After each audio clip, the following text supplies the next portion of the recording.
This is Franchise Today, brought to you by FRM Solutions, providers of the best-in-class software solutions for franchise relationship management. Franchise Today is your destination for weekly information, conversations, and interviews with accomplished industry leaders, all of whom share best practices for sustainable growth and sensible franchising. Here now, your host, Stan Friedman, to kick off this week's podcast. Today is Wednesday, October 30th, 2024. I'm Stan Friedman, and this is Franchise Today. Well, Halloween is just a day away, and it's one of my favorite fall traditions. Every Halloween, several neighbors on my cul-de-sac team up to do a shared Halloween event. You see, our street is replete with really steep driveways, so we gather some tables together in the cul-de-sac and give the kids their Halloween treats. The real fun of this, though, is that my neighbor Kevin is a guy that could stand toe-to-toe with Emily George, Pete Baldine, and both David and Graham Chapman when it comes to the celebration of bourbon. Kevin's got thousands of bottles of bourbon, much of it rare, and all of it with great stories about the distillers behind them. So here's how it plays out. The young ones get their candy, and the moms and pops escorting them, along with we, the residents of the street, get tastes, sips, and quite a bit happier as the evening rolls on. So this week it'll be Whiskey Thursday for yours truly. And just ahead of introducing you to this week's guest, Kevin King, President and CEO of Dominos Pizza, my thanks again to serial entrepreneur Ron Holt, founder and successfully exited CEO of Two Maids and a Mott, who is currently the founder and CEO of Pink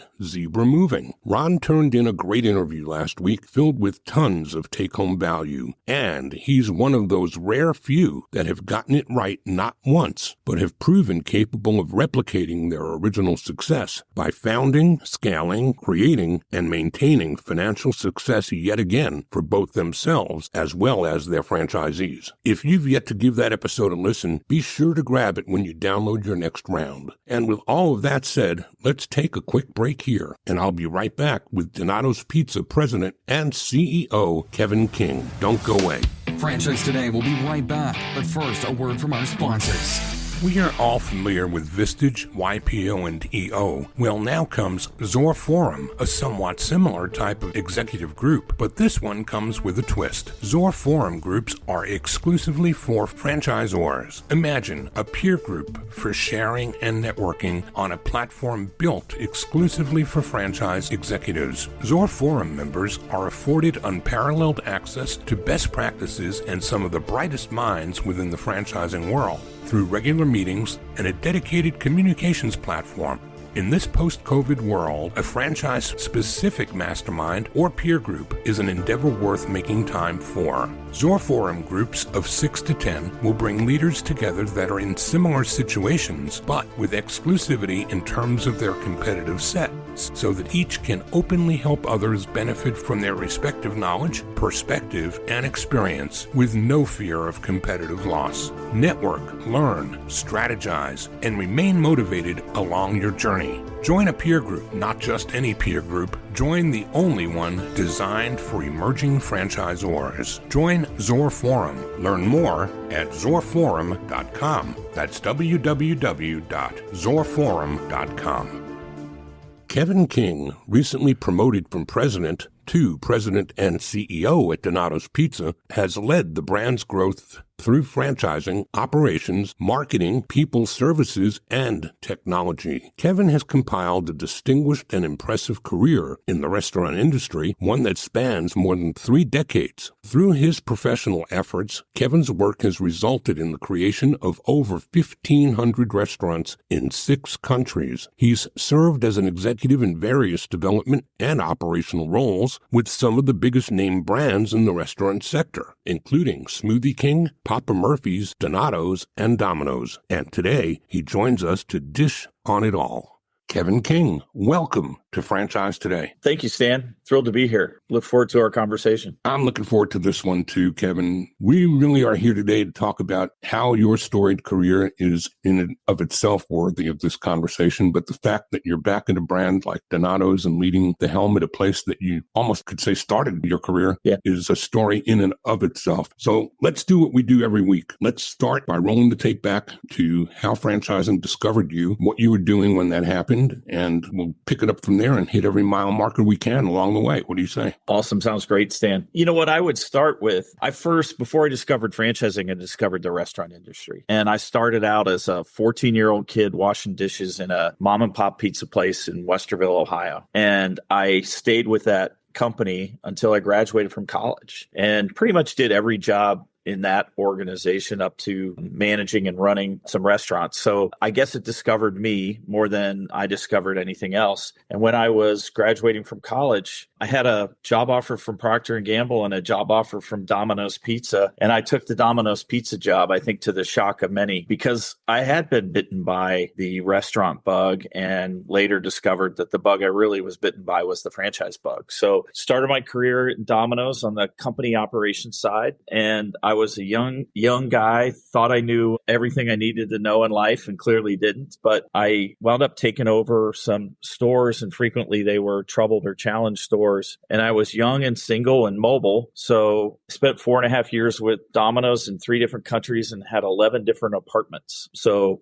moved around a lot and gained a ton of experience, learned about franchising then and the power that it has and the excitement that it gives you. And, I loved all of that time. And I got the opportunity to come to Donato's in 1990 and start a franchise program. I knew a little bit, I learned a ton, and we put documents together, wrote a franchise agreement, began advertising, looking for new partners, and started that out. And that's where franchising discovered me. And the thought of helping people fulfill lifelong goals of owning their own business has always been a huge driver for me. And so I discovered that early. I was still really young and spent 13 years at Donato's the first time. And I got to learn a ton. That's probably the most important part about my journey is learning. And I was able to take on different roles and experiment, learn, and grow. In 1999, the Grody family sold the company to McDonald's.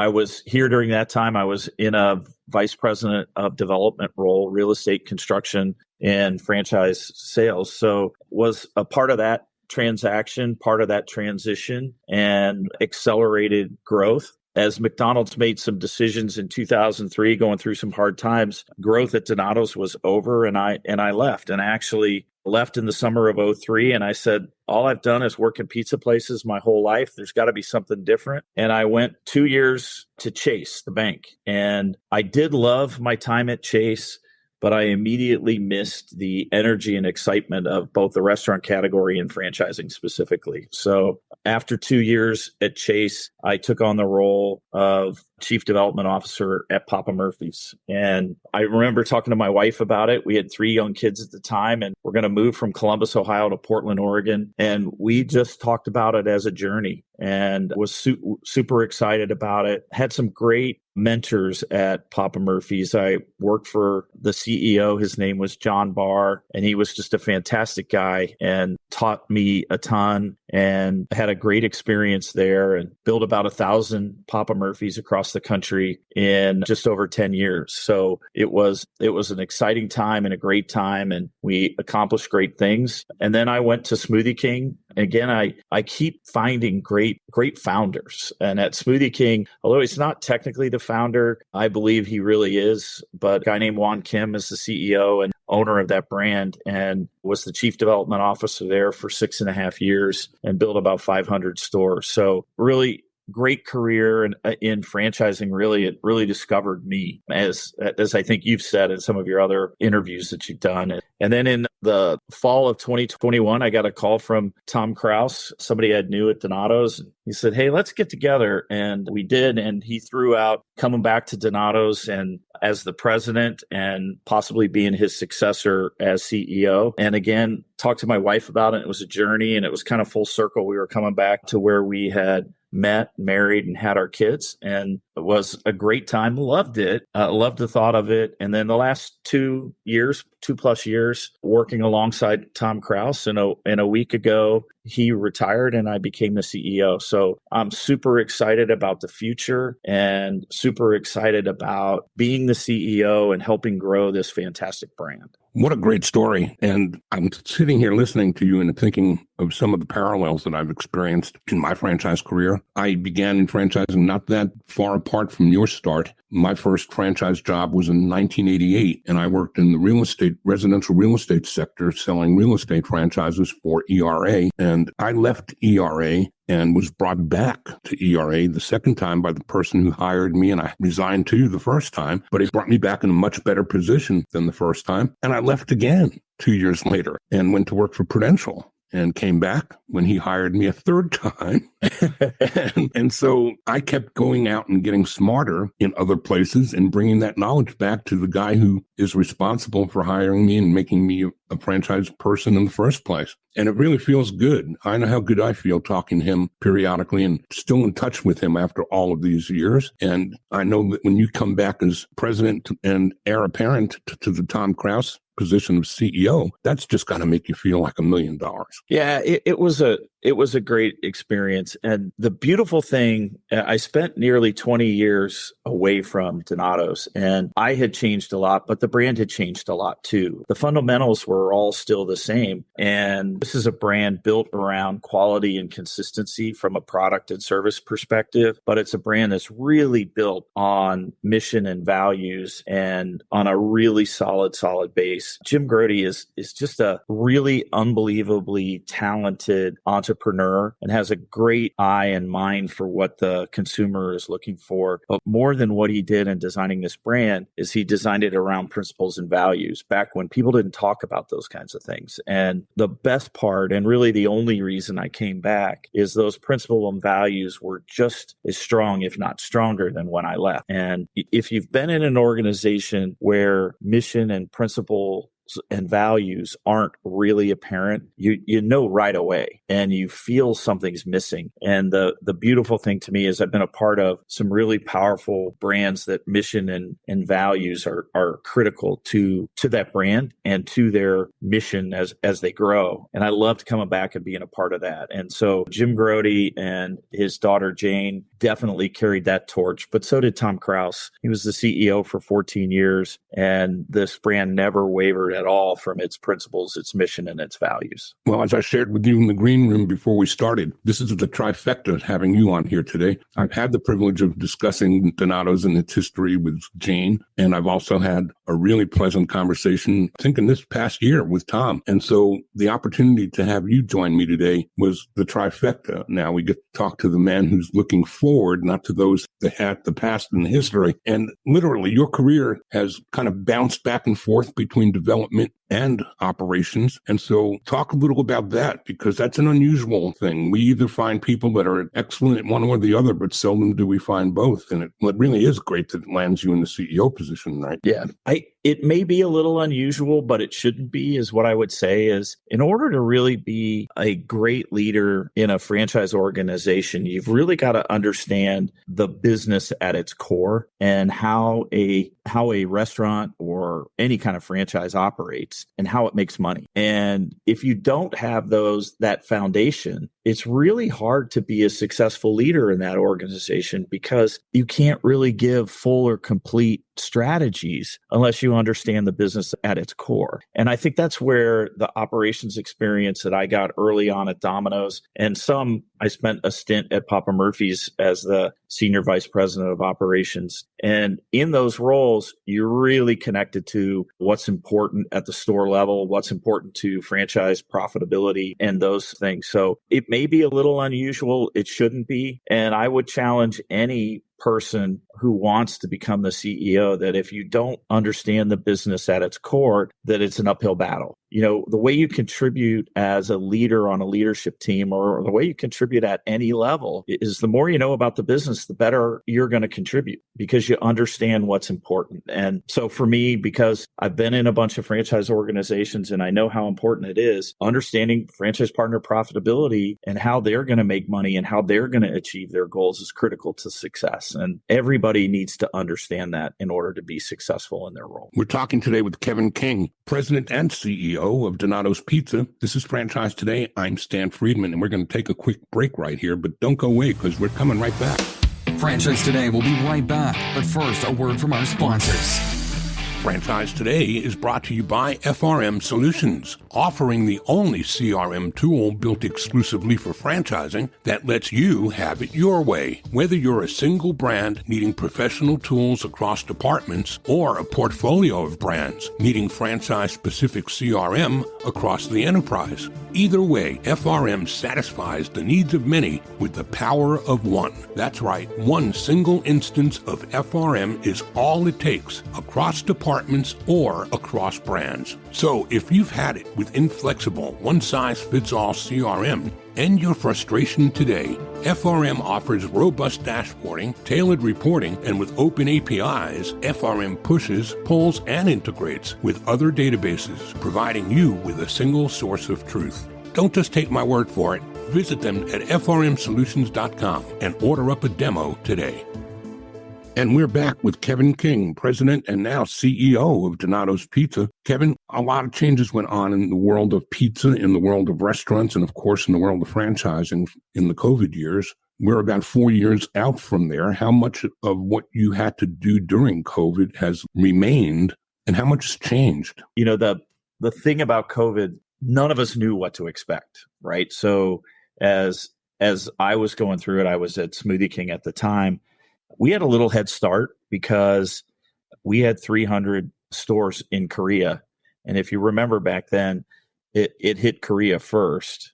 And so we got to see what happened as they went through COVID at the very, very beginning. And as a confident American, I said, that won't happen here. But it was almost a dollar for dollar or percent replication to what happened to our business as what happened to the Korean business as we went into COVID. You know, fortunately, we were able to recover pretty quick in the United States from a quick service restaurant perspective because people had to eat and restaurants in most places were deemed essential. And certainly Smoothie King and to a great extent, Donatos, the rest of COVID was a opportunity to grow the business because they were both quick service restaurants focused on people not eating in the restaurants. It was a boom shortly after COVID started and made for some challenging times just in managing and handling the volume. But we had to think fast. We had to be creative. You had to try some things, whether they're going to work or not. And those are valuable skills in any business.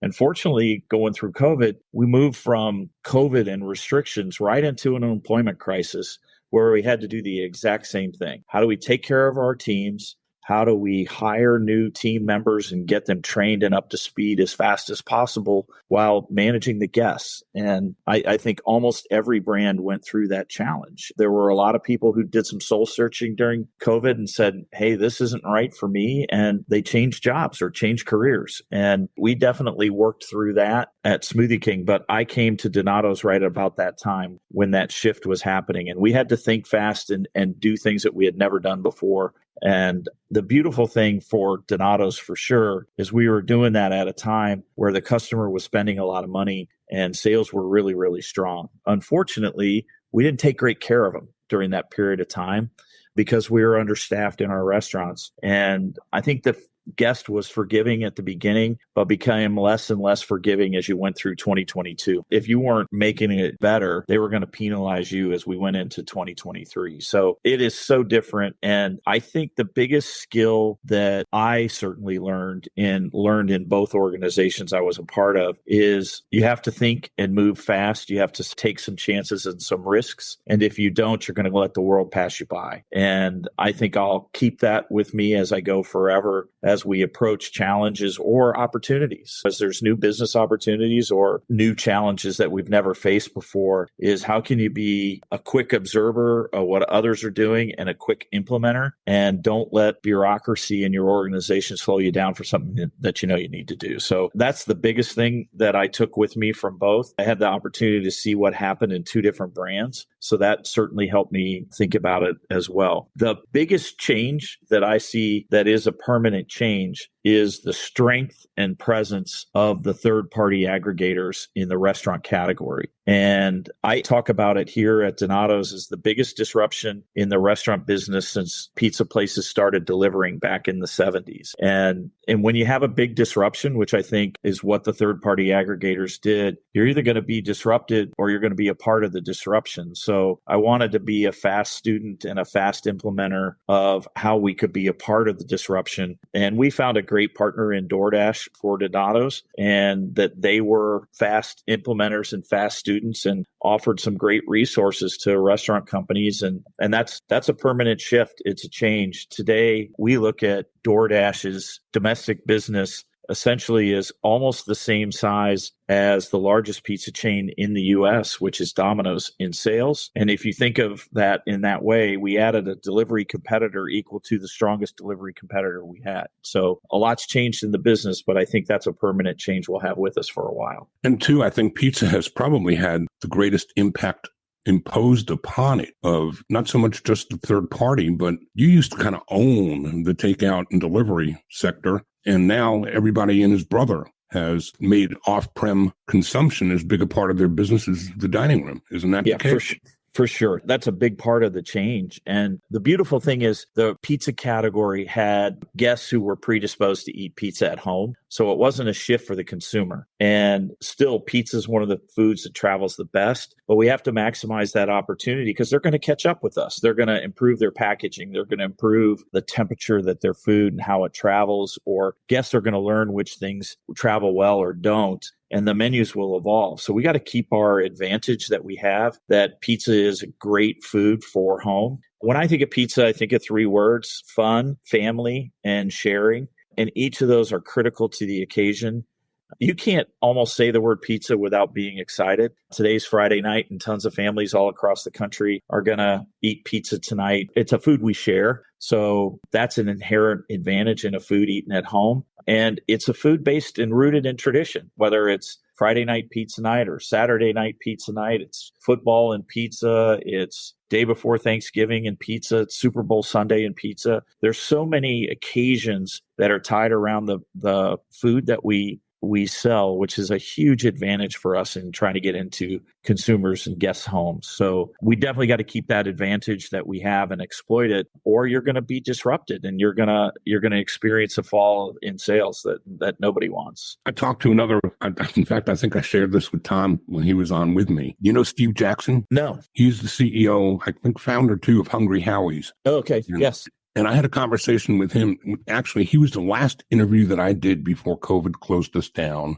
And I brought him back again, maybe a year later, to talk about lessons learned from what he went through. And one little thing he told me that stuck with me, and it just kind of reminded me of it again, too, about changing and how quick you have to make those quick changes. I asked him what the one thing was that came out of COVID that he didn't do before COVID and that he'll never give up since COVID. And you know what it was? It was a little sticker that he puts now on the boxes. When the box goes out the door, it's got a sticker with a Hungry Howie logo on it, but it went to the mind of the consumer who was so nervous about, where's this food coming from and who's been exposed to it. And he said that little sticker was the biggest change in all the things we had to do and think about on our feet and be nimble and quick. That little sticker was the biggest difference maker. And he says, and we'll never let go of it. Seal in that box for sure. Yeah, so I think of one of our biggest things we got out of COVID was really our relationship with DoorDash and using their service called Drive, where when we have too many deliveries, we can kick deliveries over to them and they fulfill our product. And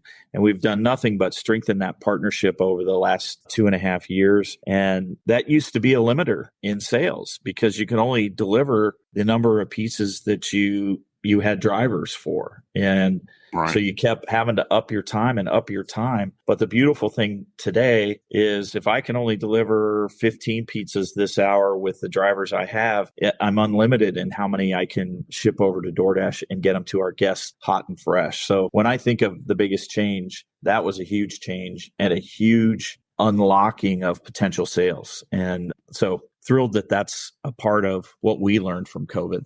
My wife made a bet with me that post-COVID, all of those parking spots for curbside pickup would ultimately disappear. I don't see that happening either. Is that a big part of your biz?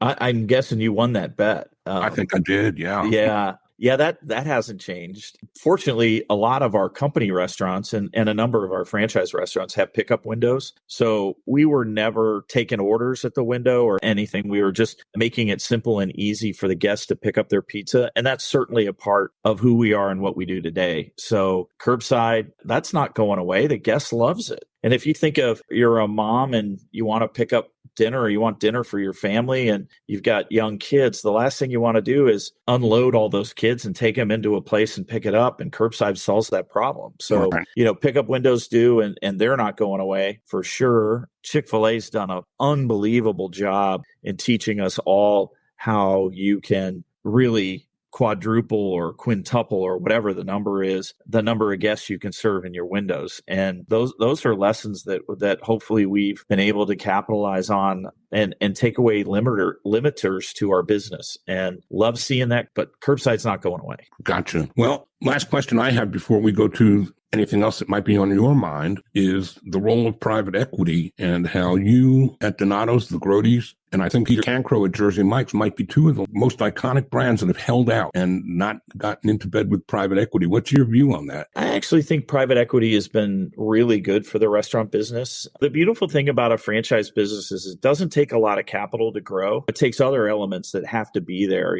solid box economics and consistent sales growth and good unit level profitability are certainly keys, and easy to implement operating systems. But private equity has really helped grow the quick service restaurant business and really the franchise business, because they've been big investors and they've unlocked value for founders. And I think they're strong. Of course, with anything, there are some negatives. There are some firms that are more challenging to work with. But if you find the right firm, I think private equity is a huge unlock for value in restaurant companies or franchising companies. So I hope that continues. The beautiful thing for a family business like Donatos is it's not a huge user of capital, and we can unlock some of that growth and value through growing through franchising, which is fantastic. So, there may be a time where it's right for Donatos. There may be a time for Jersey Mike's too. You hear some things around the horn today, but I think mostly private equity has been really a unlocker of value for founders in the restaurant and franchising categories. And I think it's been a positive. But like anything, there are some negatives, and you want to find those great firms to deal with that match your values. But more than not, I'm a supporter of what they've done for our business, for our category. What's on the horizon from your point of view, Kevin? Can you see out as far as 3 and 5 years and predict where we are going as we're on the cusp of an election and what could be major changes? Yeah, for sure, Stan. I'm not going to touch the election because who knows what's going to happen. And we've got a few weeks left. But what I see out on the horizon, especially for the quick service restaurant category and franchising in general, is continued growth. And Donatos wants to be a part of that growth. We have some unlocks for us from a distribution perspective that's happened over the last several years with our partnership with Red Robin. And so we're poised and ready for growth. And so I see that happening, but I think I see it happening in the restaurant category as a whole. There will be some winners and losers in growth in the restaurant category and in franchising in general. But,